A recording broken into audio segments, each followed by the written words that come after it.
Hello everybody and welcome back to another episode of Ben the Human Plays Vagrus the Riven Realms. We're back by the Sunken Tower. We took the long route, heading from Salem all the way around, back to the Sunken Tower.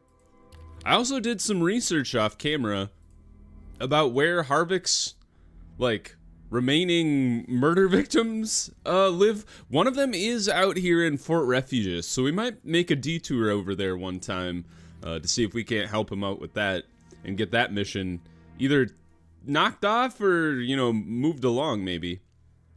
Alright, enter the tower. We have one thing left to do here, which is claim the memory crystal. That is to say, if there isn't other things to do in there, but this is the only one we know about. We need to claim the memory crystal from Preceptor Parhassus from the Crystal Archives. So let's explore the lower towers, break the seal on the Crystal Archives. You approach the sealed archway that leads into the Crystal Archives with the scepter of the last head librarian and the scroll with the glyph in your hands. Preceptor Lelithason's specter walks through a wall and stands next to you. Thou art drawing close, Seeker. Her voice is melodious as ever. Beyond lies the fabled Crystal Archives, the pride of the Tower of Acarius, magnificent but perilous to thee, and yet thou must enter and seek the office of my esteemed colleague, the High Preceptor Parhassus, wisest of the wise and greatest of the mages who sat in council over the tower. His memory crystal shall open the way into the Star Garden, so thou canst liberate them surely. Beyond the shimmering magical seal, you can make out a staircase leading upward. Blue crystal formations line the walls, dot the floor in clusters, and hang from the ceilings. The mage's spirit then instructs you to hold the scepter towards the seal and show her the glyph. As before, Lelithason casts an incantation. For the first time, you can feel her power, however, as she draws on the glyph's power, and the vestibule begins to shake softly. The magical lights flicker and the tower creaks solemnly. The jewels embedded in the Bibliothecaris scepter glow faintly, and the tower creaks solemnly. At length, when the mage's chanting reaches its crescendo, the seal flashes once before dissipating for good. The might of the spell has not only burned up the glyph of the Seeker, but it has also made the scepter inert and its gems faded. Still, it is a treasure worth keeping. Go now, Seeker. Lelithason's specter points towards the newly accessible staircase. Nothing stands in the way. With that, she fades and silence descends onto the vestibule again. The way into the Crystal Archives is clear. We gained a valuable treasure and an insight. Into the archives we go. It's funny that there's just more crystals in the library. After ascending the crystal-covered marble stairs, you and your companions make your way into a vast central hall, from which many other chambers, corridors, and doors open in all directions. Dozens of paths, at least, all around you. Shelves containing books and carven enchanted crystals line the walls, while some of the rooms were used as small crystal gardens for the growing of raw materials of the craft. The centuries of neglect, as well as the effects of the calamity, perhaps, caused the growths and formations to spread uncontrollably onto the walls, hanging from the ceilings, covering shelves and furniture, blocking doorways. Crystals almost exclusively come in the shade of blue. Despite the amazing spectacle, you find that the Crystal Archives look abandoned. A fine layer of dust covers most surfaces and everything, including the once white marble walls, and some of the formations, too. Alright. Which path do we take? Pick a direction, and in we go. Standard crew. No reason to mix things up now. Traversing a dilapidated corridor, you spy a blue light emanating from an archway on the right-hand side, farther ahead. Once you reach it and enter, you are immediately overwhelmed by an all-encompassing cerulean light that radiates from a large crystalline wall that formed in this passage, and now blocks your way forward. After observing it for a time, you and your companions realize the only way to proceed now lies in the corridor you just entered through, and so you turn back. Keep exploring. Don't get caught in the trap. We failed. Ah, damn, we took 3 damage. That might be the first mechanical trap we failed. Keep exploring the Crystal Archives. Consider our options. Explore deeper. Keep going. Still in control. Chilling draft with stillness. Keep going. Got some spectral residue? Shoot. We didn't even have to attack anybody. Alright. While navigating the endlessly twisting hallways, you come upon a door you think might hold a curious find or two. You put your shoulder to it, and with a little help, it budges open. After making sure it is safe inside, you squeeze in and you find yourself in a spacious chamber. There are multiple empty chests stacked against the side walls between multiple shelves of small compartments containing corroded trinkets. The middle of the chamber is furnished with marble desks, on top of which you find smaller crystals, cracked and broken orbs, and scrolls. The scrolls are full of barely legible scripts comprised of largely abbreviations and shorthands you cannot make any sense of. As you walk around in the room, the torches you carry illuminate the chests from different angles, and you spot one with a distinctly different color and slightly larger size. A companion of yours carefully places it on the nearest desk. It opens with a loud creak, and within you discover a crystal resting on a decorative pillow. Did we find the thing we need already? Whoa! Maybe. It is somewhat bigger than your palm, covered with enigmatic glyphs, and looks significantly more sophisticated than the ones lying around on the marble desks. There is not a shred of doubt in your mind that this is the pristine memory crystal you need for the Nexus. Not a heartbeat after you stow it do you feel a strange tingling and hear loud noises behind you. You spin around in alarm, only to come face to face with a cadre of spectral warriors. I just remembered we did not buff ourselves. Thank God there's only 3 of them. So only Nadir, Garrick, and Sidarius will be able to harm them. Yep. Alright, we will Overwatch. And Nadir, you focus on the spectral warriors. Because when she tries to harm the glowy orb, it doesn't do much damage. Sidarius, you don't have just like unstoppable as a thing, do you? I don't think so. So I think I do need to buff you first. And then Gorgoro just poke at the ball. Dang it, Garrick. They have lined up nicely for the fireball in the future, though. Overwatch again. Poke the ghost, even though it doesn't do anything. Just keep tanking, Gorgoro. I believe in you. Finish him off? Yes!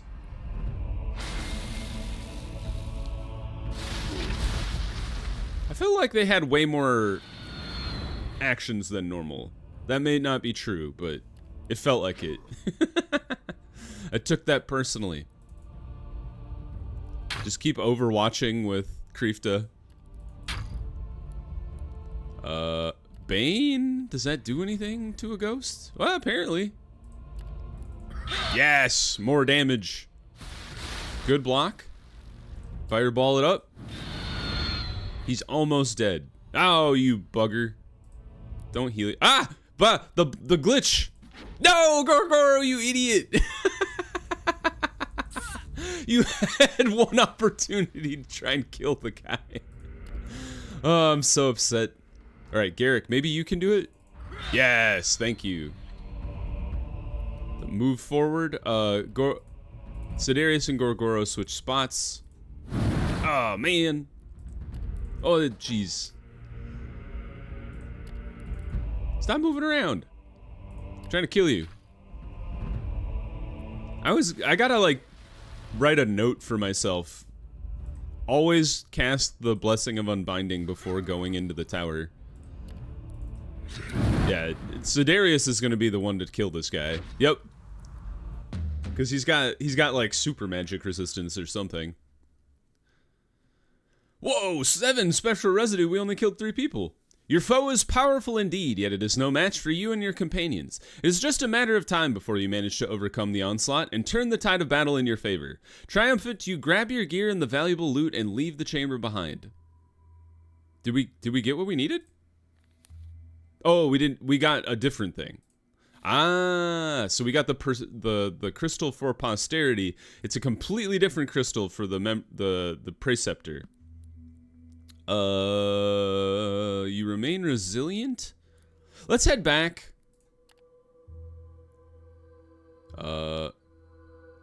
There's a battle happening. Oh, no, wait. Something else is happening. Okay. We'll cast the thing tonight and go back into the tower. As you make your way out of the tower proper and back to the voracious sands, you are once more beset by the unrelenting oppressive heat that beats down on the region. However, you quickly realize that something is amiss. Agonizing groans and screams ring out from the nearby camp, and surveying the landscape, you are able to make out several figures who have already collapsed onto the sands. You and your party hastily make your way down the dunes and toward the location where your crew is camped, and the full extent of what is happening becomes apparent. Members of your crew writhe on the ground, some dry retching, some coughing up blood. Worse still, some of the camp's denizens appear to be dead already, while others are languishing on the ground in a sorry state, their pale faces turning towards you, praying for deliverance or amelioration.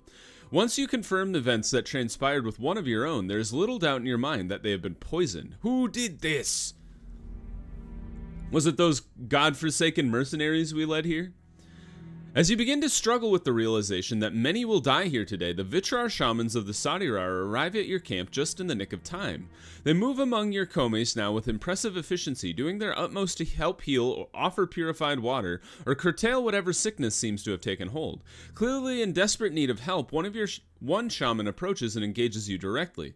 Spirits willing, we can save everyone, but we need your help, Vagrus. What say you? The shaman asks, pleading with you. Work with your companions to heal whoever you can. Use as much of our resourcefulness as we can. We succeeded. You and your companions set yourself to the daunting task of saving as many as you can, and the Vitrar shamans support you with the best of their abilities. You are able to heal and stabilize many of your komes, but there are yet more who appear to be at differing stages of demise. The shamans are frantic now, and as a team you struggle to keep up with the spreading pain. Whatever this poisonous sickness is, its brutality is on full display. Victims begin by vomiting and dry retching, later relegating themselves to the hot sands where they cough up blood in painful convulsions. Others seem to have progressed to another stage, whereby they take up the fetal position, slowly but surely fading, their faces pale as bone. As you fight alongside the shamans to save the lives of your crew, one of them addresses you. She seems adamant that antidotes will help your crew survive, and they ask if you have any available. We can use all of our antidotes. Sure. Everybody is pissed off except for Gorgoro and Elani. You and the shamans move between your komes, administering antidote wherever possible, saving your crew members as they languish on the cusp of death's door. In the end, you and the Vitrar and your companions survey the camp, only to realize, as if by some miracle, that you have saved everyone. As you momentarily revel in the realization, your crew gathers around, many of them thanking the shamans and you personally. An infectious sense of elation begins to spread, some of your komes calling for celebrations.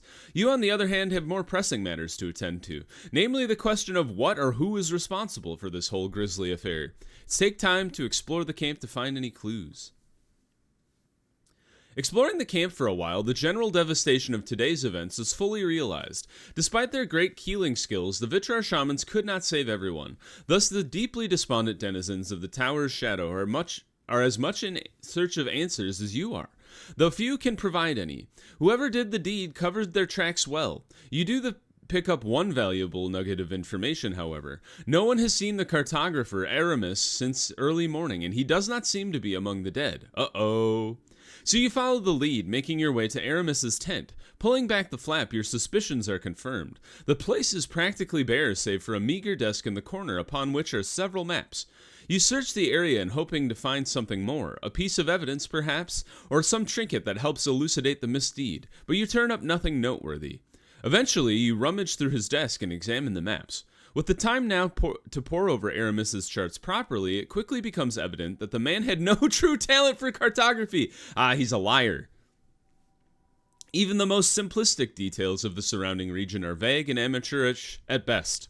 Whoever he was, Aramis was no cartographer. Of that much you can now be sure. You ponder the implications of these events as you return to your comitatus. Can we look around?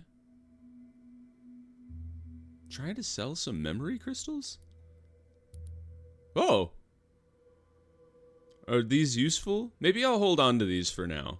But selling them for 40 silver seems useful because I don't know what else we would do.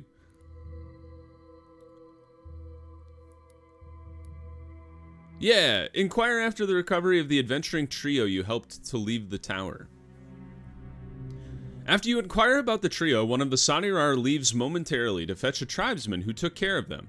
There's a short wait, and then the man emerges from the Sanirar's main tent and approaches you, smiling as he does so.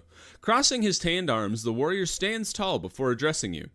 Blessings of the spirit upon you, Vagrus. It is kind of you to ask after the three of them, though I must admit they were quite shocked to learn just how long had been lost in the tower. His brow furrows before he continues. In the end, they recovered from their wounds and left to reach Larnak with the help of some of our guides. It was the least we could offer to them, especially how utterly distraught and shattered they were to hear the news of their long displacement. The warrior pauses and then adds, There is a lesson to be learned here too, Vagrus. Saroa was right about the tower's nature. The spirits there are not to be trifled with, nor are there its many dangers and secrets, he declares, his voice full of concern. Not a moment later, he recovers himself before placing a large hand on your shoulder. But I suppose there is little reason to listen to us, Seek your riches and goals wherever you may. Just stay vigilant and mindful. With that, the tribesman smiles and afterward makes his way back to the Sadirar's largest tent, content with your exchange. Alrighty. Back into the tower we go. You don't have anything to say, right, Saroa? Nope. In we go. We must find... Nope, never mind. I forgot.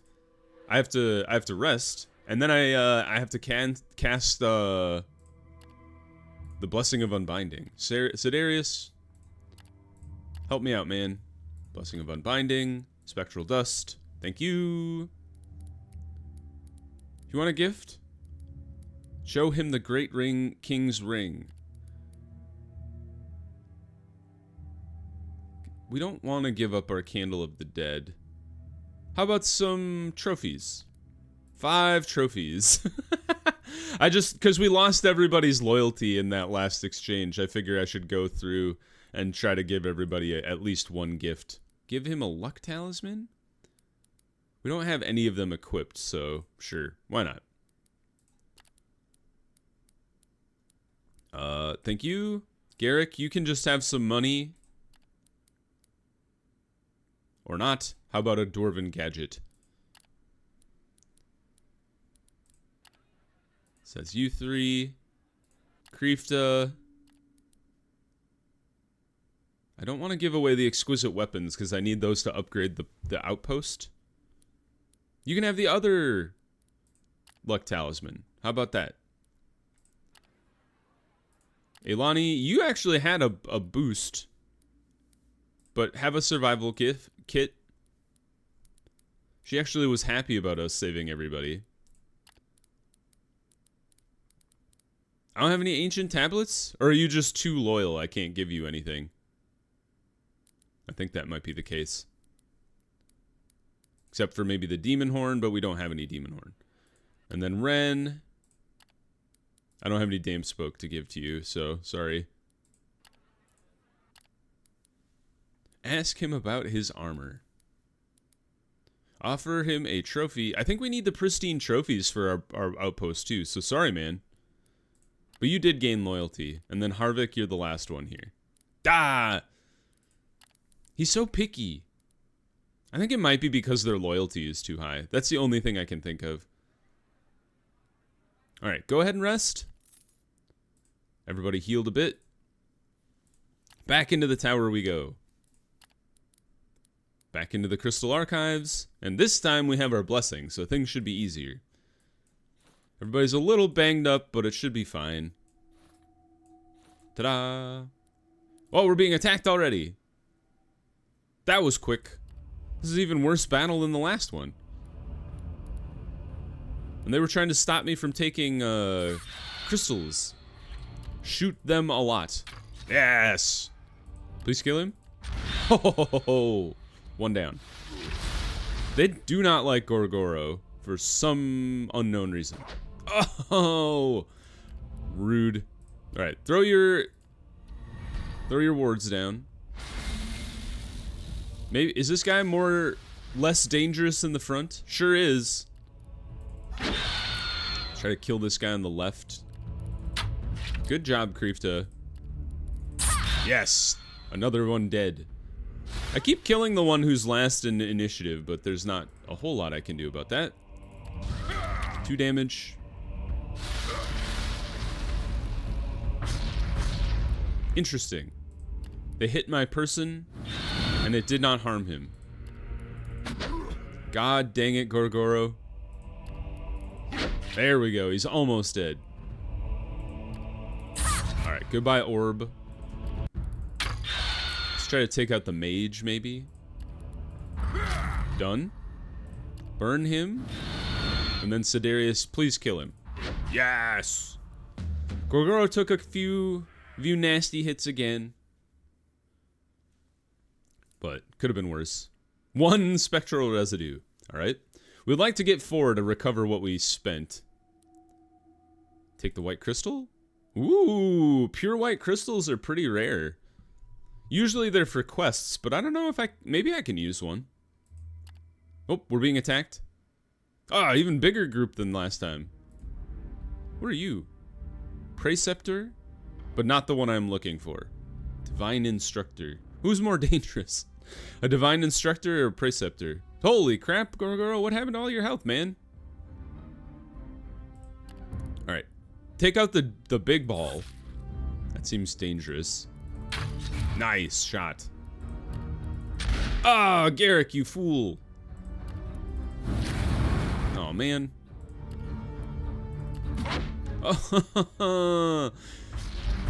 His evasion was 50%? Holy crap. Alright, the Preceptors are dangerous. They can shoot 2 people at once. Up, Gorgoro's down. He doesn't even get to move. Alright, well, back to the front with you, Eilani. Pick up Gorgoro. We'll wait until Sidarius. It's Sidarius' turn. Odds are they knock him down again, but at least now they can't. They wouldn't be able to hit him. Or if they do hit him, I guess they could just knock him out of the battle entirely. But we got rid of the big ball, at least. Okay, these guys suck. They're very dangerous. We might actually want to use Eilani's ability that pulls people forward. Alright, now we try to pick up Gorgoro. Kill the other ball. I'm not 100% sure it works on ghosts. Oh, he's got 1 HP. It's this one, right? Draw out. Ah, it worked! Suck on that. Fireball. Oh, you didn't die. It's very close, though. Oh, he exploded himself. Alright, Garrick, you use your gun on the most healthy person. This is quite the battle we've gotten ourselves into. That guy's at the front. Unstable haste. Haha! But you are weak now.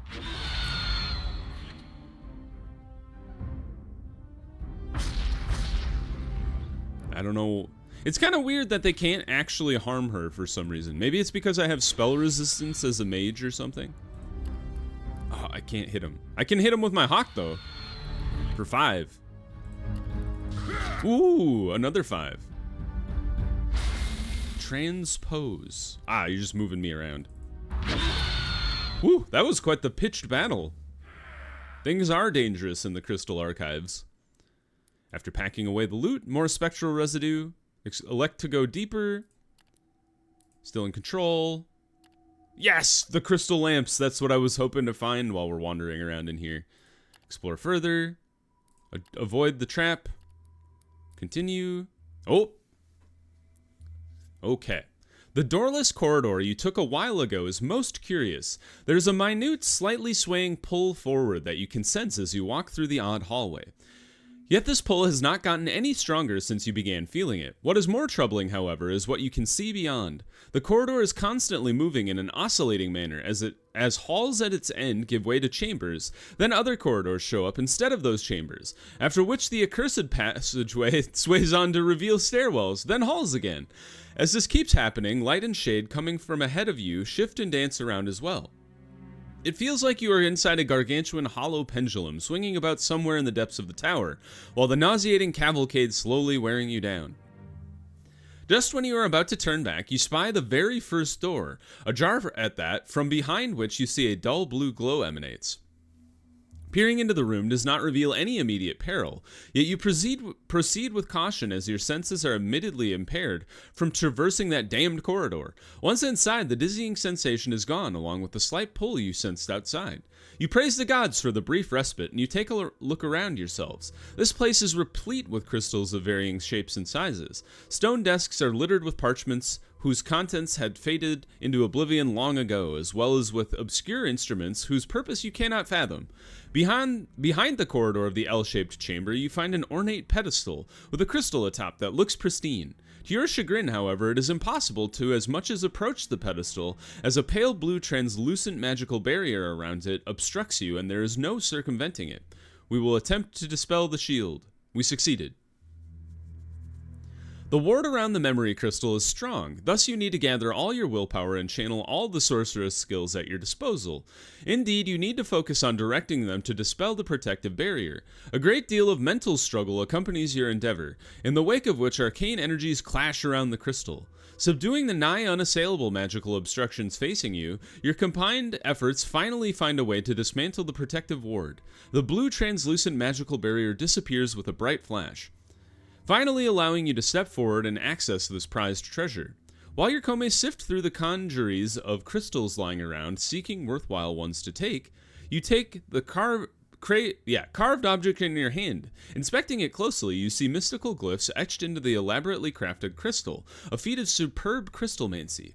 You arrive at the conclusion that this is indeed what you require for the Nexus Naritus, so you stow it away safely. With a pristine memory crystal in your possession, you consider how to proceed. Oh, we got 2 now. Cool. You and your companions steady yourselves, but all of you feel it now, a foreboding sense of uncertainty that looms at the foundations of your very beings. Let's go on a little deeper. Reaching a partially collapsed crystal archive through a marble archway, you assess the situation in the room. Despite some structural damage to the walls and the ceiling of the chamber, it does seem stable and safe to explore. There are only a few intact containers left, however, while the rest of the crystals are broken and scattered around on the floor. Fewer things to inspect means it will be a quick in and out. The upper shelves of more promising drawer closer to the wall have been crushed by smaller pieces of ceiling that have fell who knows how many years ago. Thankfully, a container or two near the bottom remain unscathed, so that is what you take a closer look at. Only one of them, a wooden box that holds a memory crystal. The plaque reads, "Account of the Realm's Walker Zakoris about his travels in and prior to 2658. Taking out the crystals from its box, you see that it is a less elaborate, lacking most of the usual etchings and glyphs. It is definitely more practical and simplistic, yet sturdy and still moderately refined in its own way. You attempt to tap into it, to no avail. Accessing the memory crystal's contents will remain impossible without the mastery of a crystalmancer. Until someone with such expertise becomes available, however, the only thing you can indeed do is safely tuck it away. After that, you signal your companions to leave the ruined hall and explore further explore the depths of the sunken tower. You consider your next move. We would like to go back. Our people are pretty beat up too, so we can head back. Okay. I don't know if I have any medicine anymore is another thing. The shamans don't have any. Oh! I didn't know you could heal my people. Yeah, heal everybody up. Oh, they have to rest before healing. I didn't realize that. Oh, neat. They can also cast the Blasting of Unbinding. A ward against specters. Huh. I should have looked at that before.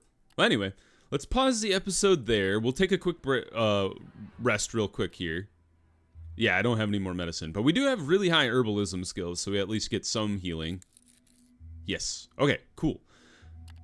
Great. We will pause the episode there. If you guys enjoyed the episode, click the like button. It helps me out a lot. If you want to see more episodes of Vagrus, the Riven Realms, or the other videos that go on my channel, subscribe to the channel and make sure you have your notifications bell on so you know when the next videos go live. But until next time, everybody, I hope you had a good one, and I'll see you in the next video. Bye-bye, everybody!